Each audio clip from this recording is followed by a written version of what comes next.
අතහැරියනම් මේ ලෝකේ එයාට නිවන හම්බ වෙනවලු මේකට. නිවන කියන්නේ මේකට කියනවා බන්ධනයක්. බන්ධනය. නිවන බඳගත්තා නම් දුක. එහෙනම් නිවනට තියෙන බැඳීමත් අතහැරින එකට කියනවා නිබ්බාණං පරමං සුඛං. නිබ්බාණං පරමං සුඛං. සුඛං කියන්නේ මේ නිවන. සුඛං. එහෙනම් මොකද කියන්නේ මේ බුදුහාමුදුරුවෝ අපිට? මෙන්න මේ සියල්ලම අදින් පස්සේ මරණකම් අනිච්චං දුක්ඛං අනාත්තාති. දුකක් වශයෙන් දැනගත්තා. ආය මං මේ දුකටපත් වෙන කිසි දෙයක් ආය මං කරන්නේ නැහැ. හැරෙන්නේ නැහැ. අනිච්චං. ඕම මොකද කියන නිවන. අතහරින්න. මේ ලෝකයේ තියෙන සියලු බලාපොරොත්තු අතහරින්න. අතහැරලා මොකද කරන්නේ කියන්නේ? නොකානෝ ගිහින්ද කියන්නේ? මොකද කරන්නේ කියන්නේ බුදුහාමුදුරුවෝ? මොකද බුදුහාමුදුරුවෝ කියන්නේ? අර ඒවා සියල්ලම ආන කරපු ඒවානේ.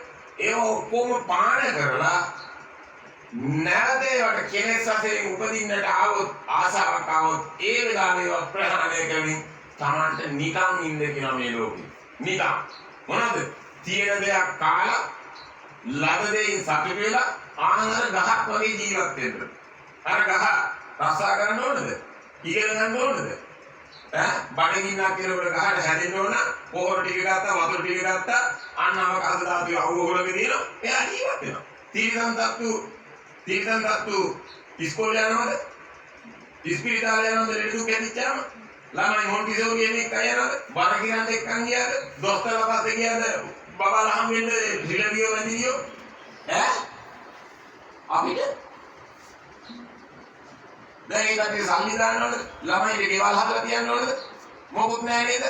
හැබැයි සුවසේ ඉන්නේ නැද්ද? සුවසේ ඉඳලා මැරලා යන්නේ නැද්ද? ආන්ගේ වගේ ජීවත් වෙනකොට තමයි ඒ සතා මේ ලෝකේ ළමයි දිහි කරනම් පැටියෙක් දිහි කරනම් ඒ සතාට ඒ පැටියට කිරි ටික දෙන්න ඕන.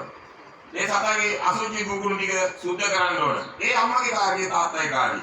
ඒකලා ඒ අර මඩින් වෙච්චාම කැමරේ ටික ගෙනත් දෙන්න. ඒ උට හොයාගන්න බෑ. ඊපස්සේ ගෙනලා ලොකු මහත් කරා දවස් ගාණක් මාස ගාණක් දැන් ගම වටේ පාරක් එක්කන් ගියා දෙපාරක් එක්කන් ගියා. දැන් ඕන දිහාම ගිහලා හොයාගෙන කාපා. දැන් අපි දැන් උගේ පැටිය උගේ නෙවෙයිද? හැබැයි උගේ පැටිය කවුරු හරි අරන් ගියාම අපි පස්සේ ආවද නඩු කිය පොලිසිය කියන්නේ මගේ ළමයා අරන් ගියා කියලා. හැබැයි අපි අපේ කෙල්ලේ කොල්ලේ කවුරුද 15 20ක් කරනකොට එකේ ඇහැරගෙන දැහැගෙන ගියා. අපි කරන්නේ මොකද? පොලිසිය යනවා උසාවිය